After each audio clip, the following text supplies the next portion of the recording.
Good evening, folks. Welcome to this edition of Curveball Convos with your boys at Carolina Curveball. Boys, the time has finally come. We have made it to the College World Series. Cannot believe it. We have a very interesting field. I think that I was looking at some preseason Omaha fields, and just some of them are crazy. And I think if someone predicted this Omaha field in January, you would look at them and say, "You're nuts. That's never happening in the entire world." But hey, that's why college baseball is the best, and you never know who's going to make it. And look, you have two, I would say, one and a half mid majors in there. I don't consider Coastal a mid major personally. They've won a national championship, but Murray State, what a story they are. And boys, good to see you. Colby, how's it going, sir?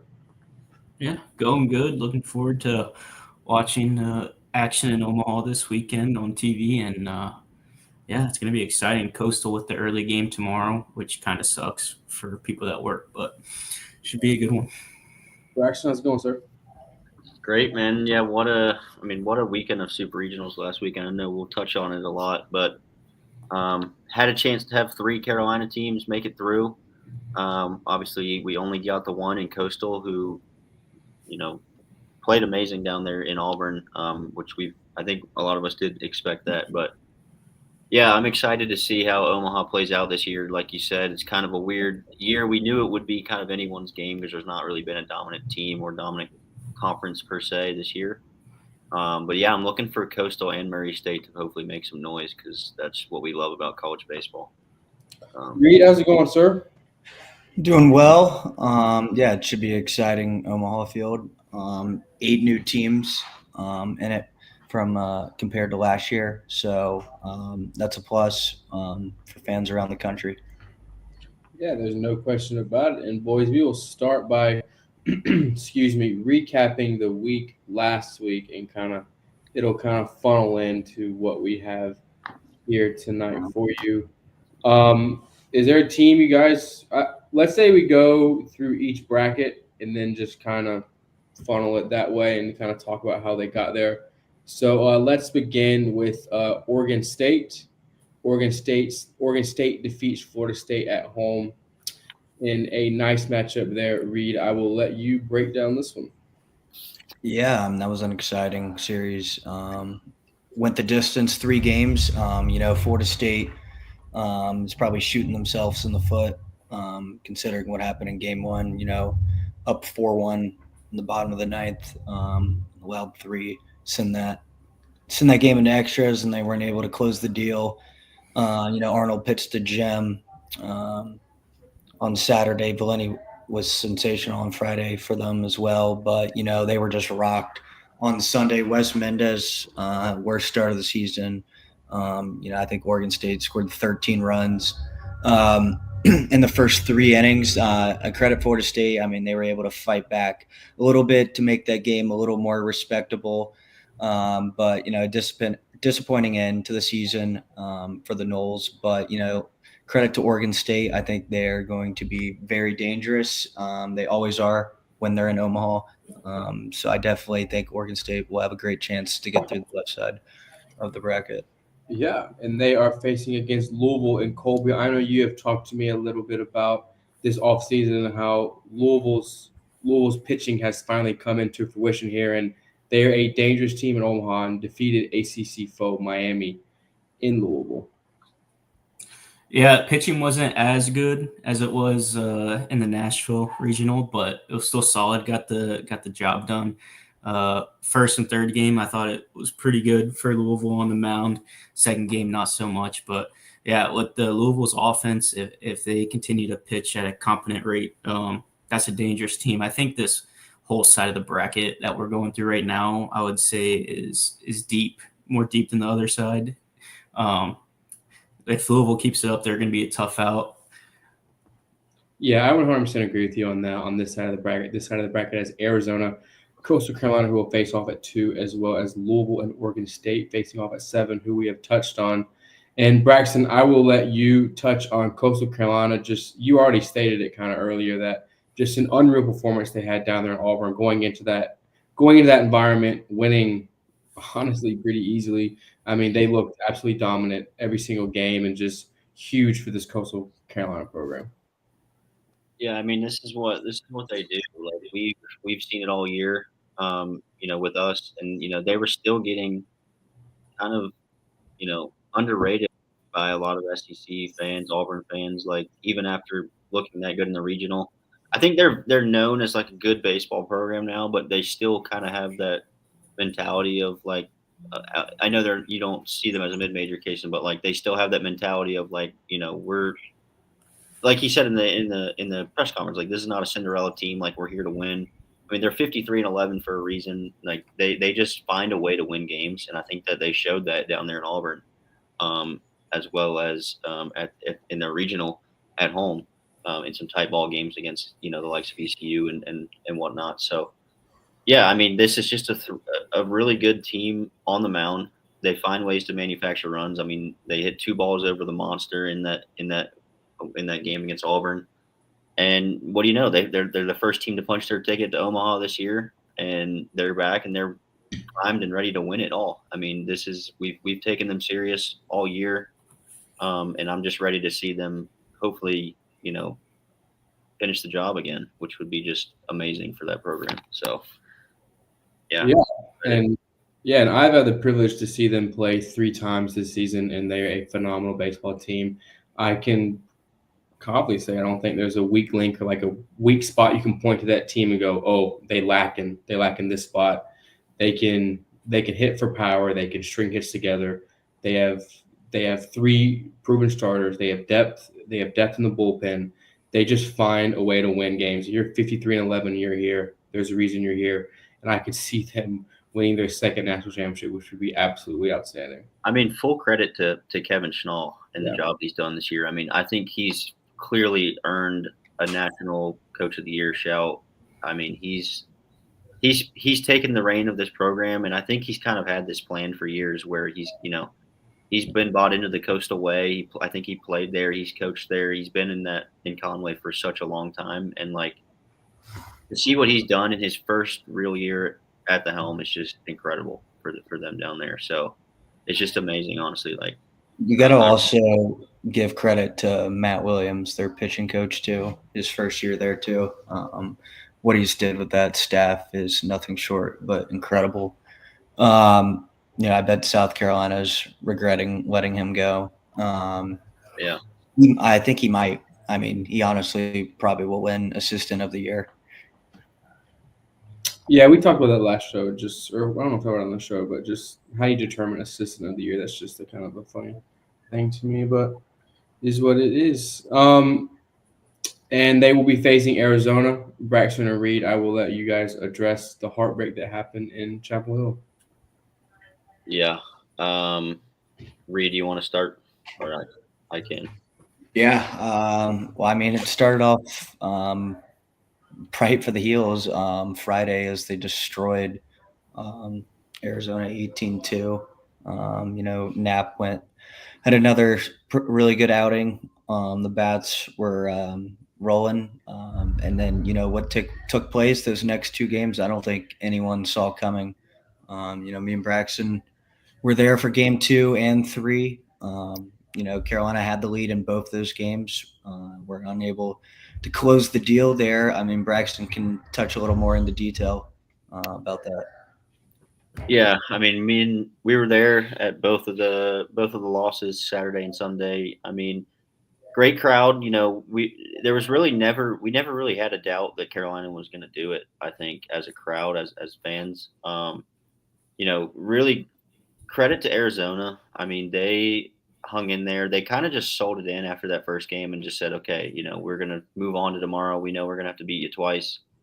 And I just think that you got to give them a lot of credit because although Carolina didn't do enough, like Arizona certainly came and took it to the heels those last 2 days. I mean, especially on the offensive side of the ball. I think maybe not so much Sunday against Lynch, but like they still find a way to win that game. I know we talk about the error that Vanderbrake had and then the one Gallagher had in the late innings.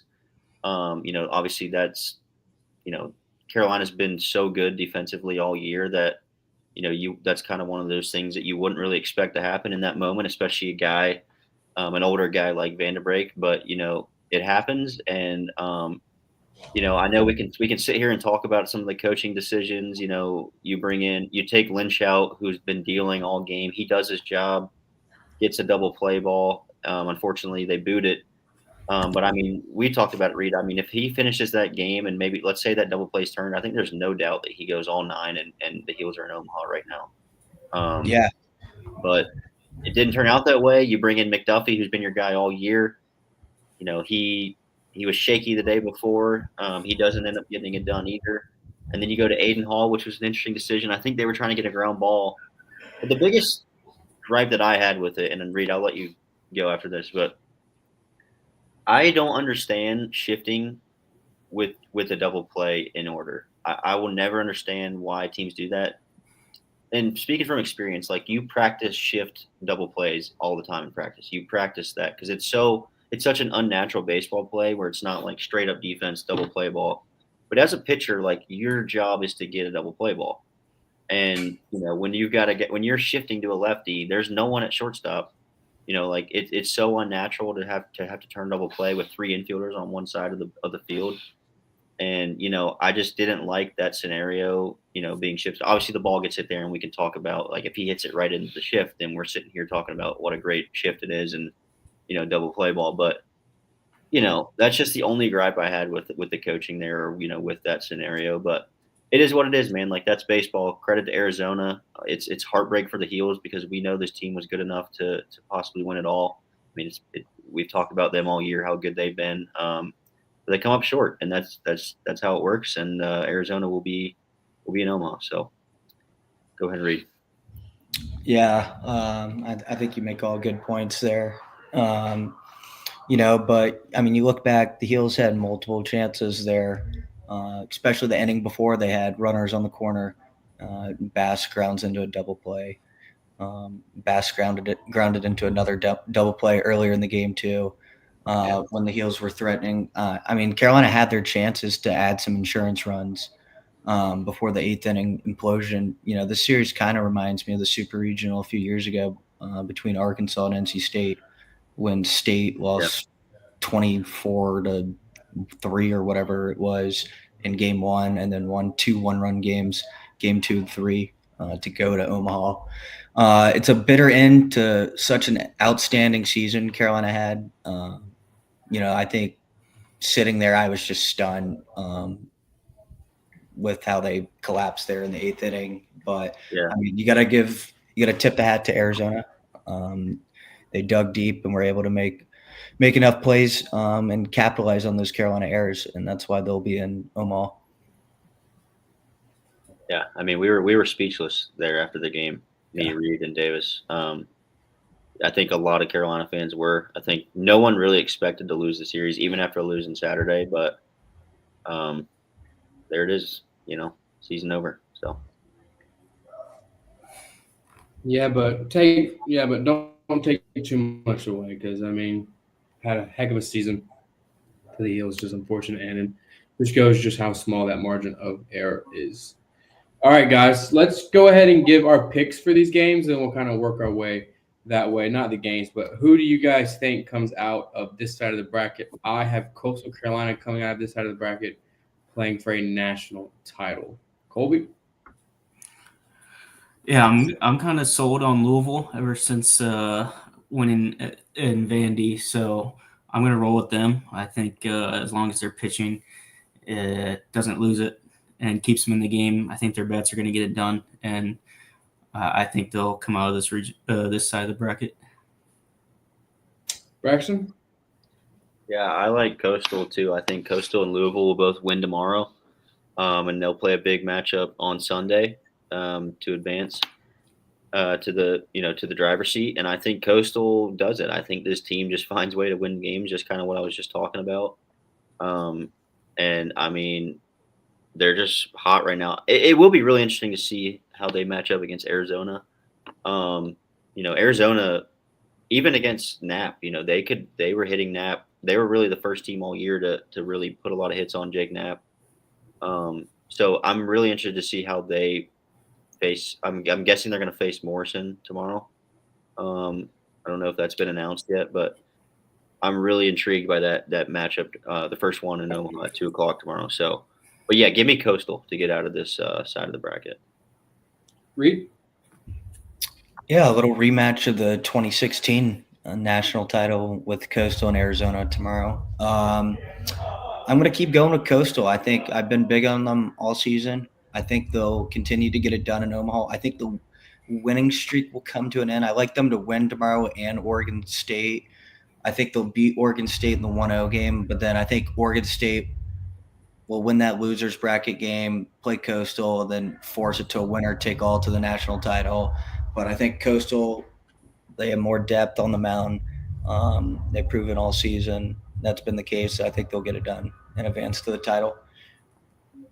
All right. We will then move on to the other side of the bracket, which contains Murray State, UCLA, LSU, and Arkansas.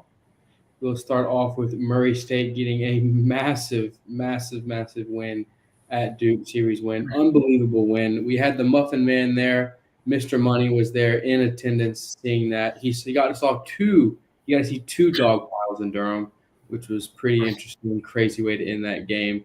But boys, Murray State is on a Cinderella run. It is crazy, all the stuff coming out about their field and their coach getting paid $68,000. It is crazy just how college baseball is and they are JUCO bandits. If you look at D1 Baseball's post, half of their team is from JUCO, which is pretty neat to see. And they face off against UCLA. So Braxton, crazy things happening in Durham.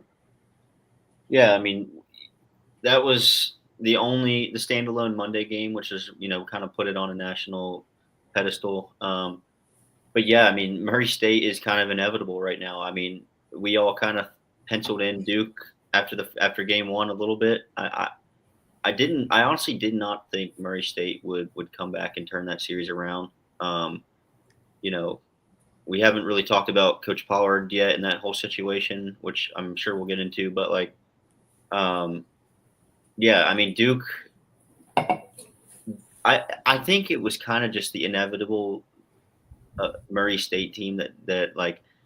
It's one of those things like you don't want to come up against. It's kind of like March Madness. Like when you come up against the hot Cinderella, it's kind of like, oh, like you feel like you have a good matchup, but then it's like, this is the hottest team right now, and like there's something weird in the air, and it's almost harder to play those types of teams than like a big one seed or whatever. So, I mean, dude, what they're doing is incredible. That was a great game, back and forth. That leadoff hitter for Murray State is as hot as anybody right now. I mean, he's just seeing the ball like a leaguer right now, and he's putting it over the wall with ease. So yeah, really impressive for them to go to Durham and just get it done there in a winner take all. But I'm interested to see how they perform in Omaha, come Saturday. Reed, you got any comments? Yeah, I mean, that was a outstanding game. Hokart. I mean, that offense is ridiculous. They just keep hitting. I mean, that game Saturday, and then that first inning on Monday. I mean, they had 5 hits in that first inning on Monday. And shout out their pitching staff. I didn't think their pitching staff would be able to control. They had a hard time throwing strikes to close out the regional against Oxford. But I mean, credit their pitching staff right there, and then obviously the dog pile. They're to come back out after dogpiling and make the clutch pitches to seal that game, because I mean that was the winning run at the plate. Ben Miller had a terrible game on Monday. That's kind of unfortunate ending to such a great career he's had. He had a lot of good opportunities in that game on Monday and just never could get the barrel on the ball. Heartbreak for Duke, but I mean, what a run Murray State is on. That's right. What a run. Colby, any comments on Duke? And we can get into Paul now if you guys want to. Not quickly. Yeah, just overall, from a Duke standpoint, just really disappointing. Taking the first game without Gracia. I mean, Kyle Johnson was incredible in game one. To lose 2 in a row after that with the spot to Omaha on the line, heartbreaking. Obviously, hosting a super regional, which at Jack Coombs, which was pretty special. You can't do that year to year. They can't host a regional, but just so happened this year they're able to host a super since the bracket broke their way. But just really disappointing. And then to get into Pollard stuff for the coach that has made this program so successful over the last 10 years. After probably the most heartbreaking loss in program history to bolt the next day for a conference team. It's pretty heartbreaking to see the players today, Gracia and Kyle Johnson, who I mentioned with the big game one, also following him. And it's Duke was not a very good program before Pollard. The 50 years before Pollard showed up as the Duke head coach, they'd made the tournament one time. And he turned them into a consistent tournament team. They won the ACC tournament twice in his tenure, and it's going to be hard to rebound. Yeah, and honestly, I will say, I know it is unfortunate for Duke, but I do think this is a good move for Pollard personally. I definitely think that Virginia is a very serious baseball school. They do have a national championship. They have an amazing ballpark. I mean, I know I didn't say too many nice things about Jack Coombs last year, but me and Reed have been to is it the Dish? Is that what it's called, Reed? Davenport Field. Well, it's called something. That's the field. I'm talking about the park. But I think it's called the Dish. Unbelievable ballpark, so nice.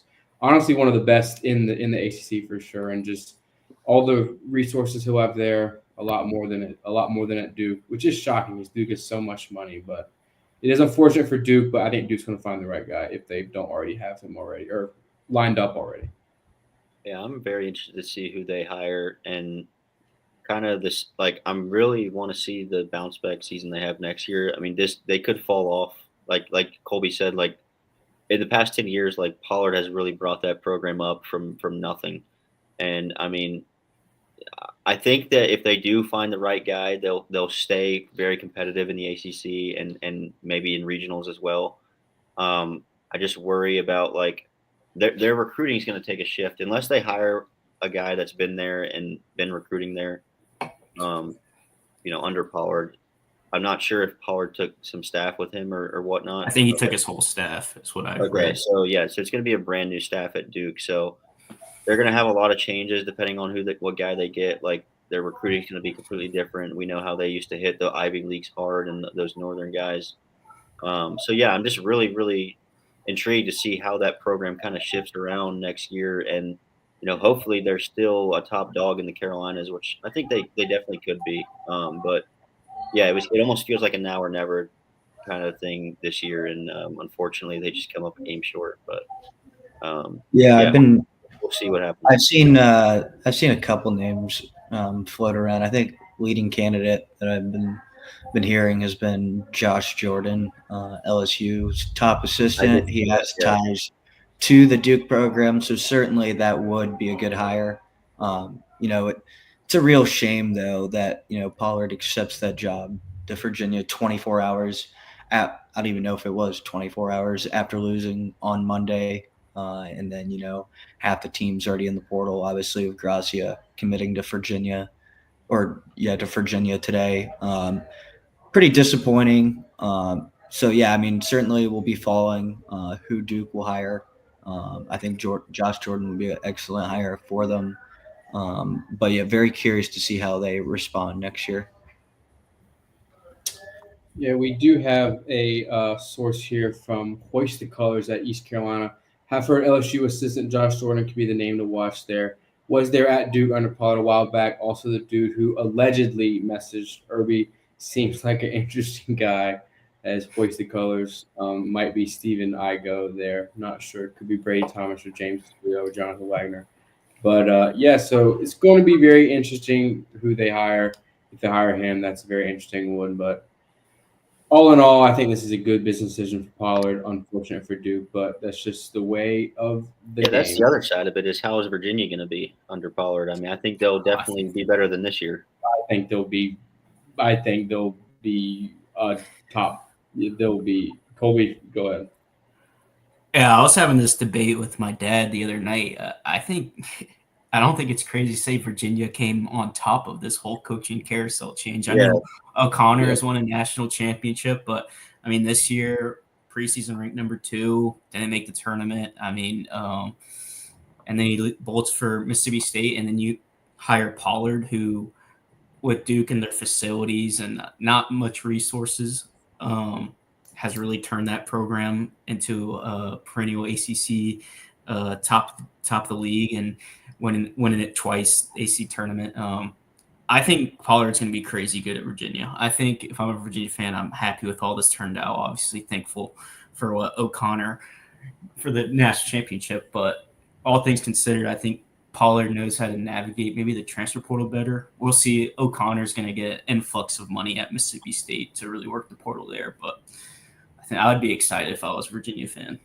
Yeah, what a whirlwind in Charlottesville. You start preseason number 2 in the country. You have a good roster with O'Connor. You start off going down to the Bahamas. You struggle down there, kind of curious what's going to happen there. Then a few months later, you bolt to Mississippi State, and then you end up with Chris Pollard from right down the road, which is very interesting, but crazy story. All right, moving on from Durham. Murray State, who defeated Duke in Durham, will be playing UCLA. Reed, I'll let you take this one. UCLA goes on to the College World Series, and honestly, a lot of people didn't have them winning their own regional as they're the 15th seed, and they were kind of, I wouldn't say underrated as they're a seed, but I mean, a lot of people, including us, didn't have them winning their regional. No, I didn't. I picked against them in the regional and super regional. I figured it'd come back to bite me. You look at Chalowski, I think that's how you say his last name. Chalowski. Their shortstop. He's one of the best players in the country. He's going to be a top 10 pick. He's unreal. Huh? I was just saying he's unreal right now. Yeah. The tear he's been on, in UCLA, I mean, they've just been swinging a hot bat. The pitching staff's been good. I think they'll put an end to Murray State's run on Saturday, personally. I think UCLA is a tough out. They're red hot. They won 10 out of their last 11 games. They've won last time they were in Omaha, they won the national title. Savage knows how to get it done out there. I think they're a dangerous team to look out for in Omaha. No question about it. And the winner of that game will be facing the winner of what the world will have in their eyes on, because the world loves the SEC. LSU versus Arkansas.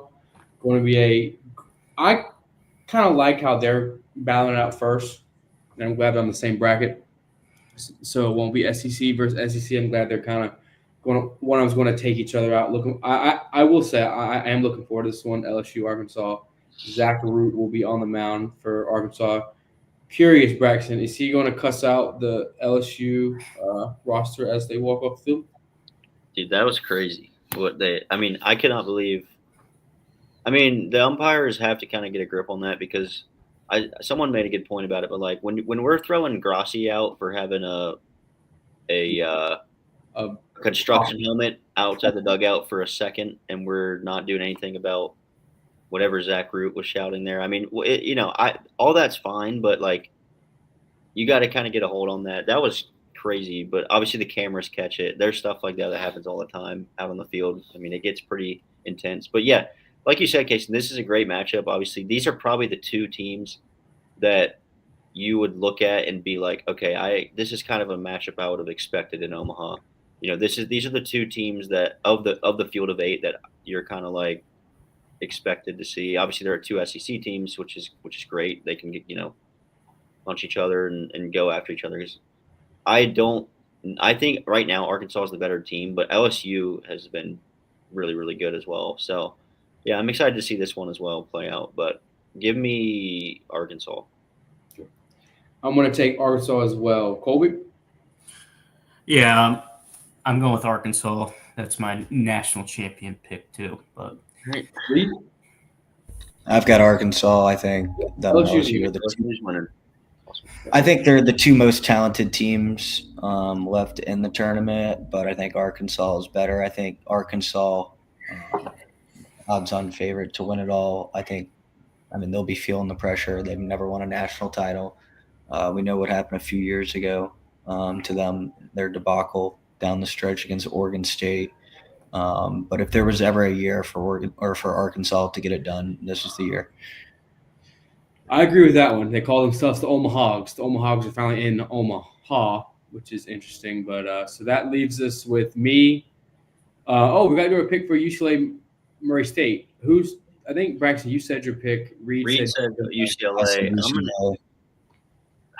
UCLA is. I really like that Chalowski kid and the way that offense has been playing. I did underestimate them going into their regional, just because I thought Irvine would win that. But I guess I'll go. I guess I'll go with Murray State. I mean, why not? Let the train keep rolling. Colby? That's a tough one. I can see it going either way. I think I'm going to go with Murray State, though. Just think their offense is just clicking. Yeah, I'm gonna go with Murray State. I mean, they are just a hitting parade. I mean, they just constantly. I watched their game versus Duke and other games. Just every time you look up, just ding, ding, ding, ding, ding. They just get hits like crazy, and and they were doing that against some elite Duke pitching too. Duke has some solid pitchers as well as there were down there in their regional. So, boys, who do you guys coming out of here? Colby, you have Arkansas winning the title. So, assume you have Arkansas coming out of here? Yep. Reed? I've got Arkansas as well. I think LSU. They'll have to play LSU again, but ultimately, I think they'll get it done on this half of the bracket. Braxton? I originally wanted to go UCLA, but now I'm picking against them in the game. But you know what? No, let's go with UCLA. I think they're deep enough in the bullpen right now to, even if they drop the first game or maybe they win it, I think that they can beat Arkansas. So I'm going to go with UCLA to get out of this side, actually. I'm going to go with Murray State. I'm going to have Murray State, Coastal Carolina national champion. Let's go. Going to be absolutely electric, absolutely insane. And you know what? Give me the Racers winning the national championship. The ultimate Cinderella run. The Racers, the JUCO Bandits win the national championship. Colby, Arkansas. Yeah. Reed Tobin.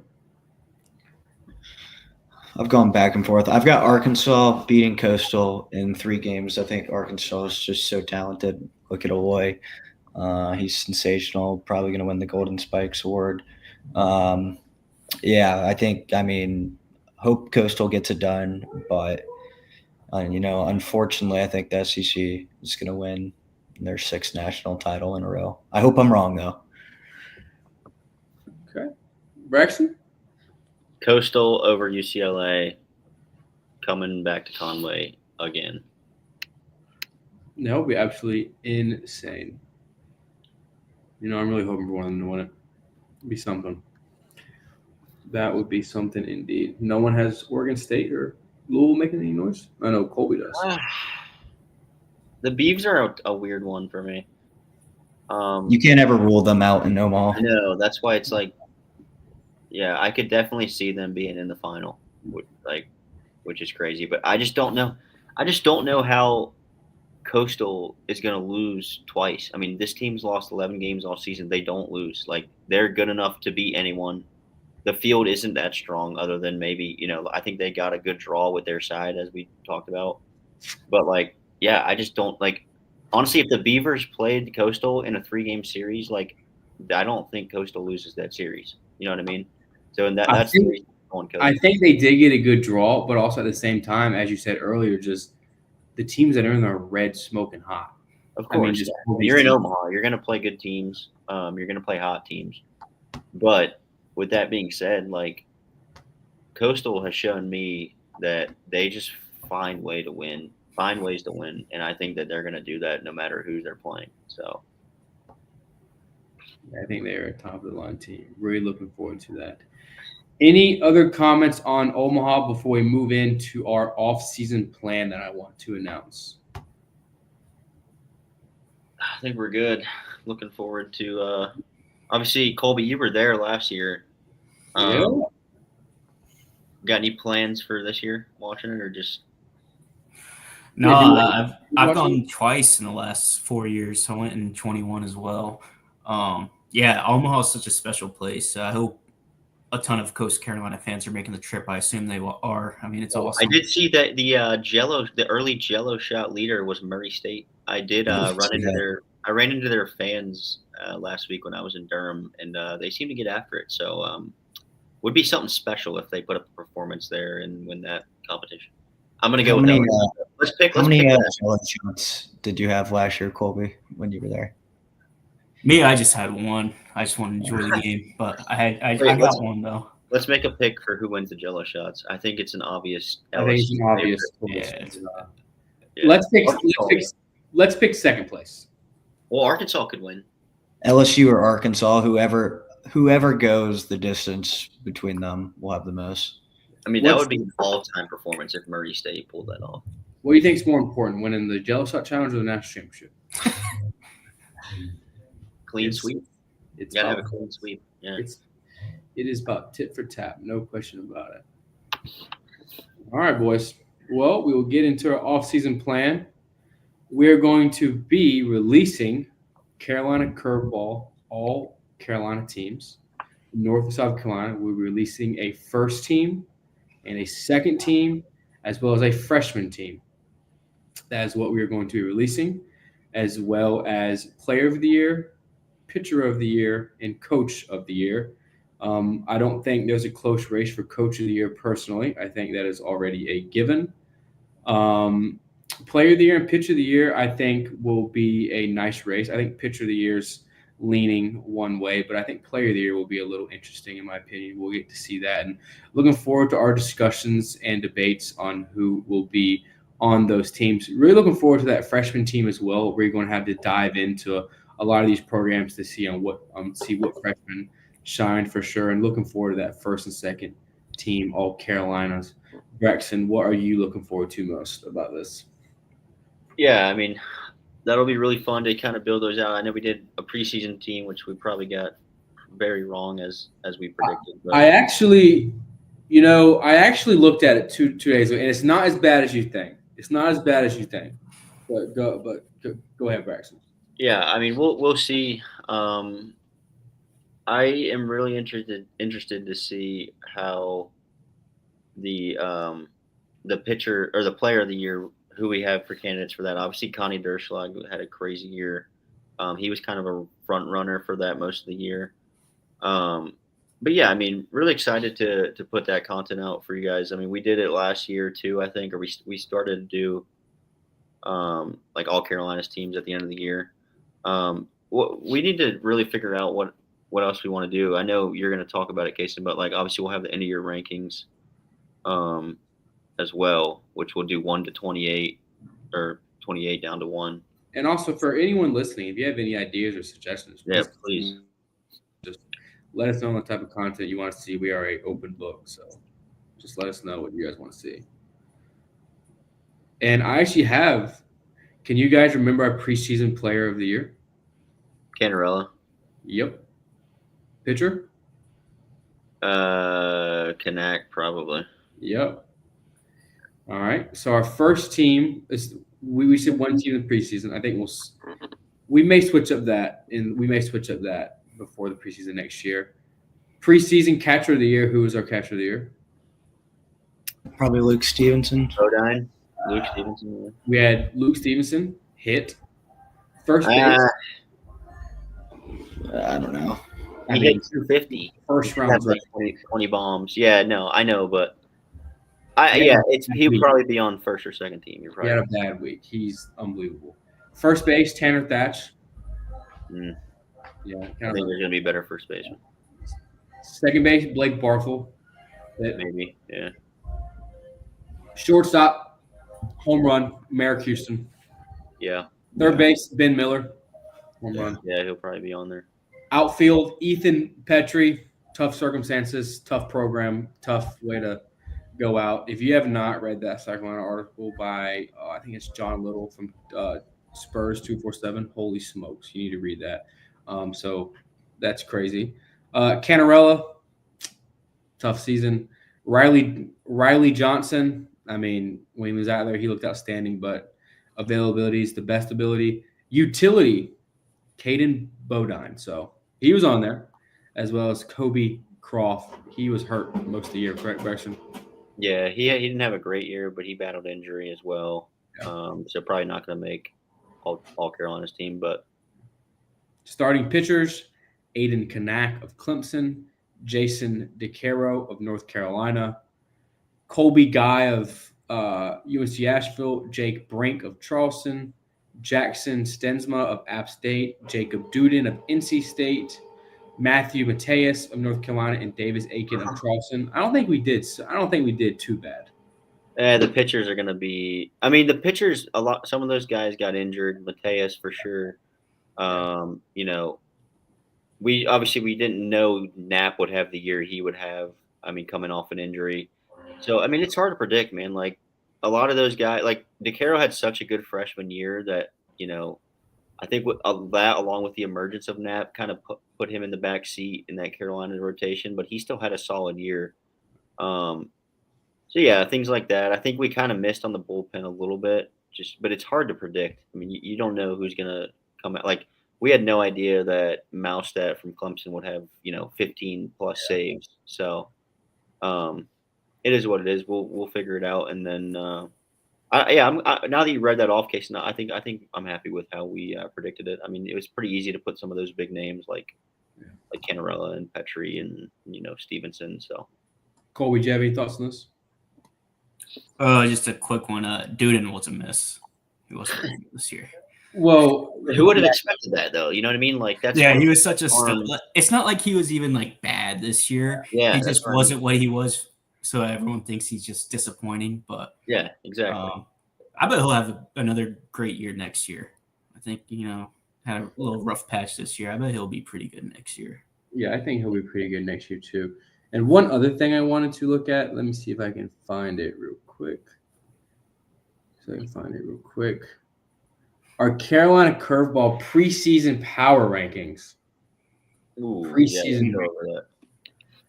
Number 1, North Carolina. Solid. 2, Clemson.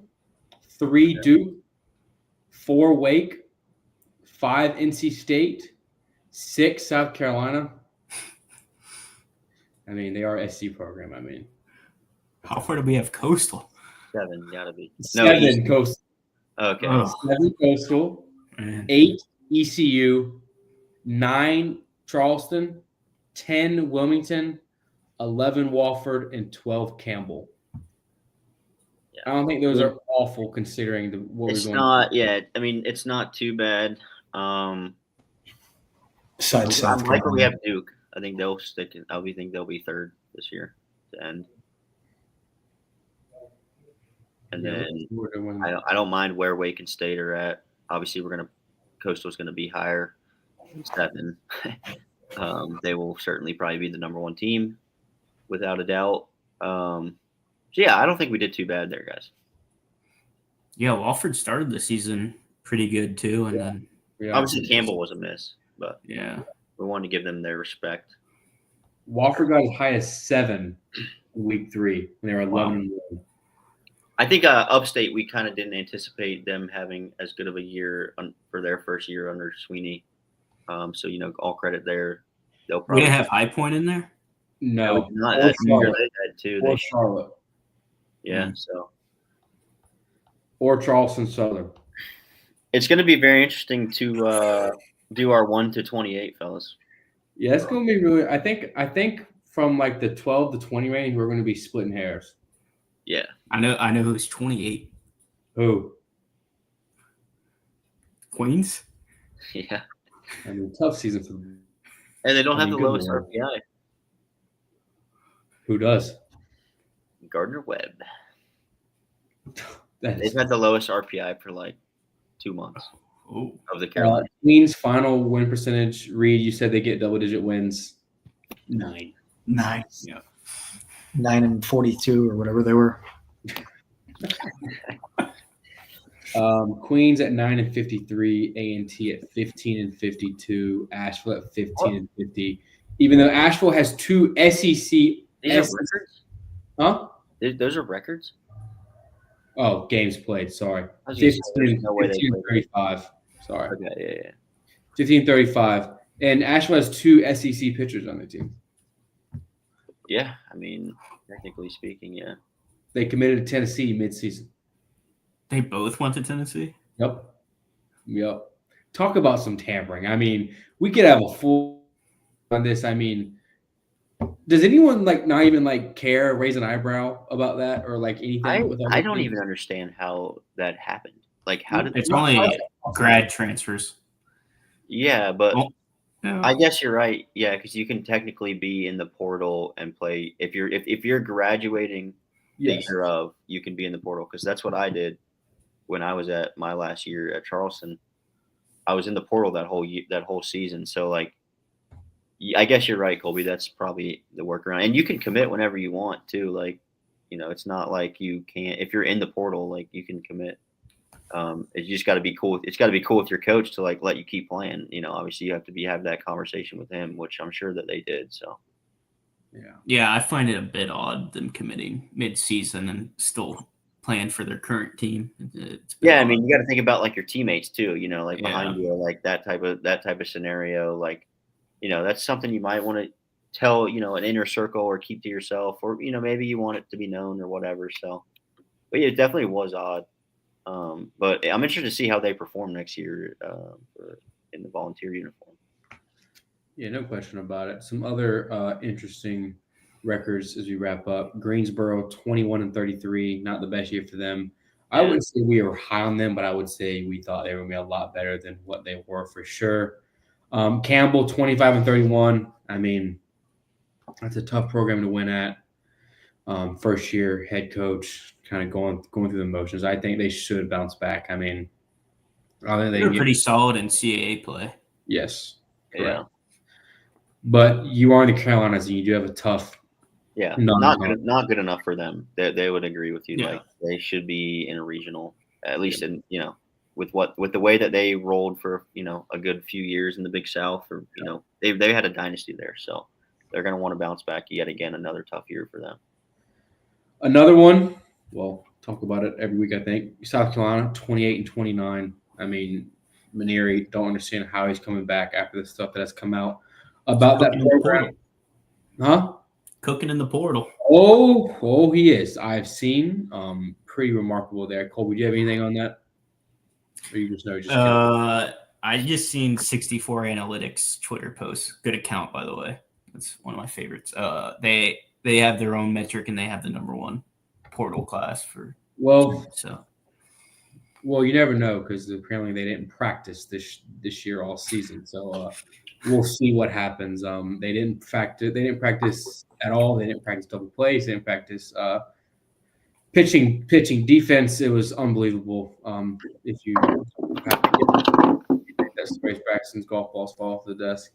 Another interesting record that I think was good. The Citadel 31-26 and for first year head coach there.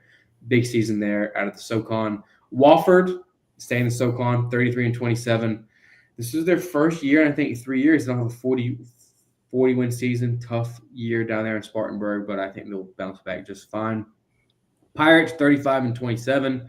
They are young, had a lot of young pieces. I think they'll be just fine next year. Charleston Southern, kind of the surprise of the year, 31-22. I know some people on this program have had strong feelings about them. Don't know who that is, but solid season for the Bucks there. Wilmington, I would say, with a down year at 34-24. I mean, I would call it a down. I wouldn't say a down year, but I think personally they expect better. What do you guys? Yeah, I mean, they've won the conference the last 2 years. So yeah, they just kind of ran into a buzzsaw in Northeastern, who did not perform well in their regional, but which is not good for mid majors going forward because they led the league, led the country ERA win streak, and then you face formidable team and you just get kind of just buzzsawed down the middle. They did get a tough draw down there with. Yes, they get a tough draw, but they did not do other mid majors any favors of getting a 2 seed that line. So unfortunate for them for that. Wilmington was on fire the last 3 weeks of the season, but yeah, like you said, ran into a really good Northeastern team. I think you could still say they had a good year. I mean, obviously it's tough to win that conference, but they certainly want to win it every year in, year out. So you could, that's fair. And Braxton, your upstate boys. What a season! What a Yeah. season! Great first season for Coach Sweeney. Really proud and happy about what he did this year. I mean, they finally broke that wall down of winning the Big South. I mean, they've been knocking at the door for years. Made some noise in the regional. Didn't win a game like he would have wanted to, but you competed. You showed that you belong. I think they did that, and I think that they can be very, very proud of the season they had, and they can certainly build off of it. Obviously, we've seen some of them go in the portal as well, which is unfortunate. Vance Sheehan is, I don't know if y'all saw, he's committed to Miami, so he'll be in the ACC next year. Scott Campbell, one of their best players, also hit the portal. Braden Consul, a pitcher, he hit the portal. So hopefully, Sweeney can get some of that turnover and find some gems in the portal himself, which I know he's really good at. So interested to see how they follow it up next season. But Yeah, welcome to the Keenan Bowman show, Braxton. You ready for that? yeah, the ECU kid, right? Yeah, Good. He does. Yeah, he'll be a good corner outfielder for you guys, no question about it. He was in the opening day lineup for East Carolina, so he solid player. I do know that just the way the season went, a lot of stuff went on with East Carolina, just kind of fell out of the rotation. But he's a solid player, puts up solid at bats, great athlete, fast. I think he'll fit in perfectly there upstate. Even Steven Igo texted me. He's the one who let me know and said this is a good fit for Keenan, and I think for sure because Kane Sweeney's a heck of a coach, and that program's on fire. So that's a great landing spot for him. Happy for him. And Colby, Charlotte with a great year this year. I know they didn't end it the way they wanted to. Very disappointing ending for the 49ers, but they did have a solid year down there in Charlotte. Yeah, really good season after a tough first year in the AAC. Had a really good year. Finished second the regular season. Obviously, tournament didn't go as planned, but it's can definitely build off that. I think Woodard's doing a really good job with the trajectory of that program. Just joined a new conference, so exciting times. And Colby, to keep it with you there, bud, NC State, what would you put their season on as a measuring stick? I'd say it was solid. I mean, the times that State has made it to the College World Series and Avent's tenure, the 2 years, they've missed the tournament the next year. So in 2013, they made the College World Series. They missed it the following year with both Trey Turner and Rodon on the team. And obviously in 21, they made it and then didn't make it to the tournament in 2022. So it's still a solid season. They made the tournament. Just a disappointing finish since they had ACC regular season kind of control their own destiny. They just had to beat Stanford at home the last series of the year. And just a disappointing finish, but overall solid season. Yeah, no question about it. We'll kind of go quick rapid fire with these. College of Charleston, 37-22, solid season. Anytime you win 37 games, that's pretty good. Wake Forest, 39-22. Very, very solid season with some controversy in Tennessee with Tom Walter. Pretty interesting there, funny stuff there. Duke 41-21. We touched on Duke a lot tonight. I mean, just what a whirlwind they got going on there. I mean, it's a tough time. It's tough to be a Duke fan right now, but don't worry, you got basketball. High Point 39-19. Great season for High Point. It's honestly unfortunate that a team like that can't make the tournament because they had one of the best players in the country in Coney Durschlag and just an electric offense. Just unfortunate we could not see that in a regional, but then again, Upstate earned it, so no question about that. And Clemson, Reed, I'll let you touch on Clemson just year in and year out. I mean, it's just kind of the same story for Clemson. Have a great regular season and then just fall out in the postseason. They're honestly like the Buffalo Bills. Just great regular season. Just have the guys, and then they just run into an absolute buzzsaw. Yeah, it's another very disappointing end of the season for Clemson. It's 3 years in a row they've lost on their home field in the NCAA tournament. It's been since 2009 they've been to Omaha, or 2008. So, I mean, they got to reconsider some things how they do down there. But, I mean, Backett is doing a terrific job. They've already added some really good portal additions for next year. So I expect them, obviously they'll return Ganact. So, I mean, I think they'll still be really good again next year, and maybe next year's when they finally get over the hump and get to Omaha. I agree. And the Heels, 46-15. Talked with them a good bit tonight. Solid season for the Heels. They're already absolutely cooking in the portal. They will be back fine, just fine. I do have scheduling news that I texted Braxton and Reed earlier this week. UNC and East Carolina have their their yearly series, week 2 of the college baseball season. Friday night will be in Chapel Hill. Saturday night or afternoon will be in Durham. Sunday will be in Greenville. That's honestly one of the best series of the year, I think, around the country, as well as we're looking to have it in the Carolinas. That I personally love you get the 3 venues because I mean all the fans can see it, and I know that ECU travels well to Chapel Hill. Chapel Hill travels down to Greenville, and then they collide in Durham on the Saturday. And DPAP is a great ballpark. So looking forward to that scheduling news as well as some other scheduling nuggets that I have, but we'll get into those later. But boys, anything else you want to touch on as the season is coming to a close? As my printer is having a meltdown right now. Sorry for the noise. Go Chance, bro. Toby? Yeah, it's been a great year. Unfortunate we couldn't have 3 Carolinas in Omaha, but it's been a great year for a lot of the programs here in the Carolinas. Looking forward to seeing what Coastal can do here this weekend. Yeah. All right, boys. I think that is it. This is not going to be our last show. We will do one last show once the season is over to recap everything. But boys, it's been fun. Looking forward to seeing you all tomorrow night as we are coming over to my place to watch the College World Series. So looking forward to that. And boys, I will see you guys. Be sure to be on the lookout for our content. Watch some baseball. Watch some golf. The U.S. Open started today. I know Reed Tobin's watched a lot. So boys, thank you for tonight. And folks, have a good night. We will see you next week.